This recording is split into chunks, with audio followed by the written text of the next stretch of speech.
Hello.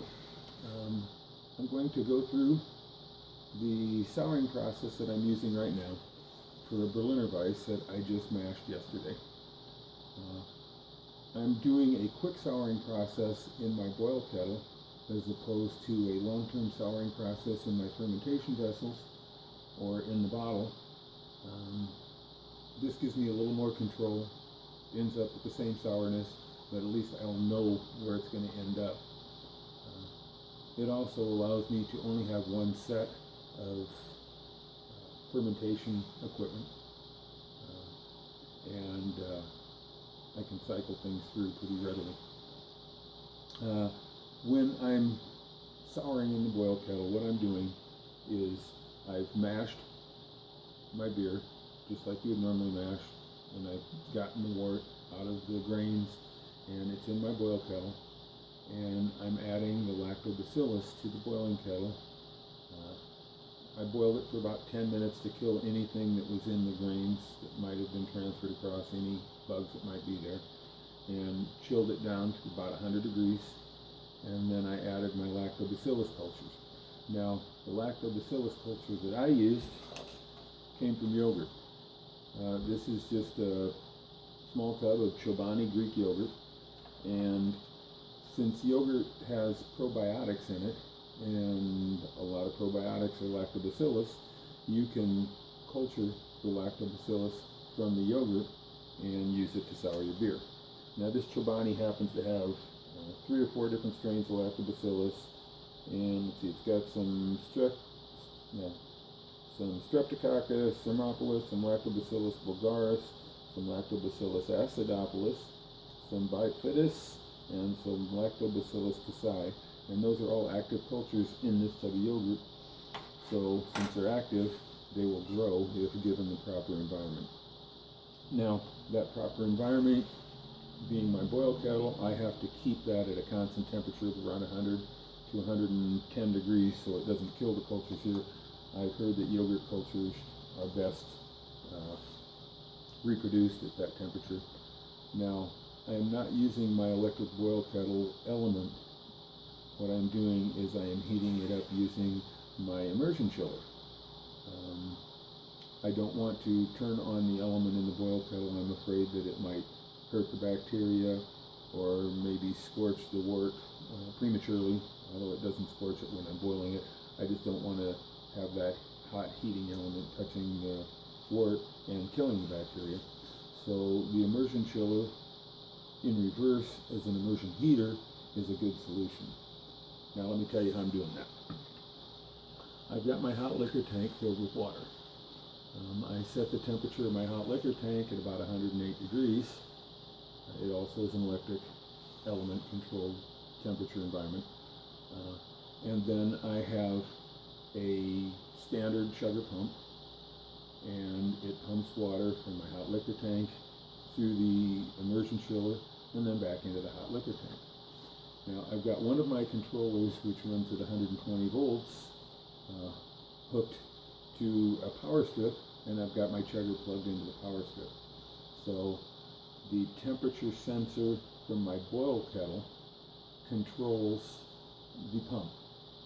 So when it gets below 104 degrees, turns the pump on, cycles some of that 108 degree water through the immersion chiller, transfers the heat from the immersion chiller to the boil kettle, and keeps it at a pretty constant temperature. Works pretty well, and I'm going to show you how it's done here as soon as I'm finished talking. But if you want to use this method, it works pretty good, as I said, and it's pretty simple and straightforward. If you've got a couple temperature controllers, and one of them will run at 120 volts, and you'll have a nice sour beer in a couple days. When I first tested the pH of my wort after I added the yogurt, it was at about 5.7. I tested it again late last night, early this morning, and it was already down to 5.2. We'll test it when we go in and I'll show you the equipment setup. See where it stands now. Well, let's move on.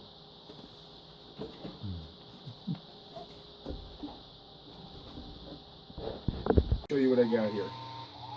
Down here in the bottom is my boil kettle. Up here on top is my hot liquor tank. Here's my mash tun. I mashed the BerlinerWeiss just like normally you would mash any beer. Drained it out, put it in my boil kettle, and when I got it in the boil kettle, I boiled it, brought it to boiling, and boiled it for about 10 or 15 minutes just to get rid of any bacteria that might be in there.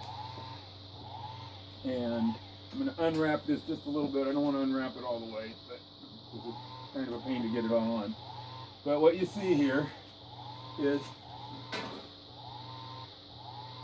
the hot liquor tank has hot water coming out of the bottom here, going through my pump.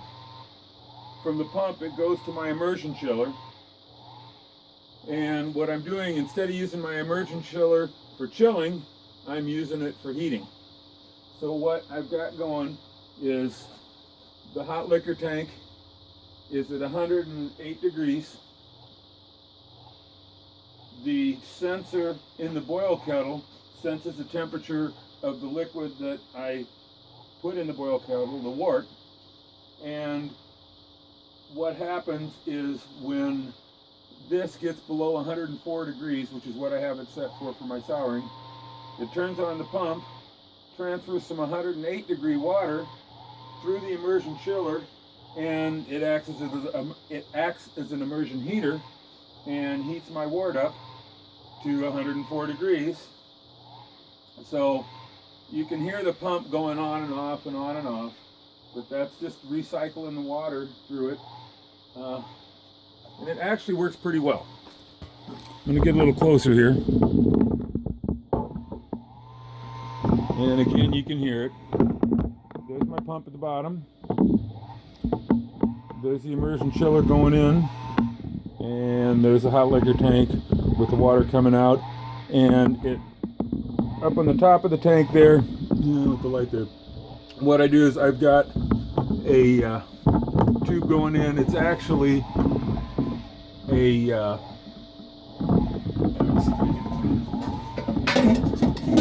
I'm gonna open up the lid here and show you my mirror up there. You can see the heating element, and hanging down is a whirlpool arm, just a handmade whirlpool arm, and as it pumps water in there, it actually circulates it so the water stays pretty constant in temperatures. And if you look real close, you can see the circulation of the water. Anyway, I'm going to shut that back up and keep it closed so the heat stays in. Over here on my brew controller, you can see the left-hand side is set at 104 degrees. The right-hand side is set at 108 degrees. Now, the left hand controls a 120 volt outlet that typically I would use for my rims, and it would turn on and off the rims element. But what I do is I have a power strip that goes into it, and you can see every time it turns it on and off, the power strip lights up.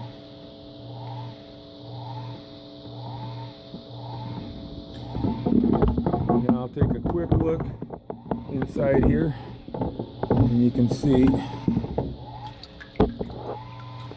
there's the immersion chiller hanging in there. You can't really see through the wort.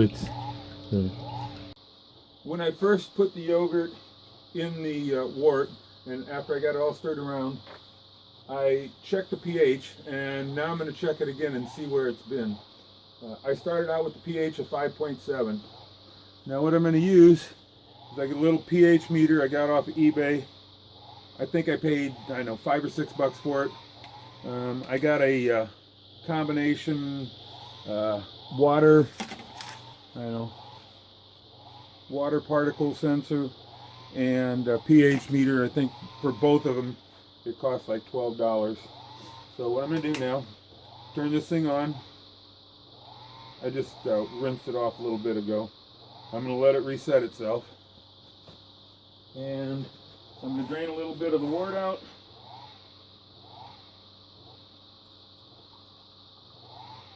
Okay. Don't need much. Turn my meter on, put it in here. Let it go for a minute. Takes about, I don't know, 30-60 seconds to stabilize. And I don't know if I can zoom in on this or not. I'll see if I can.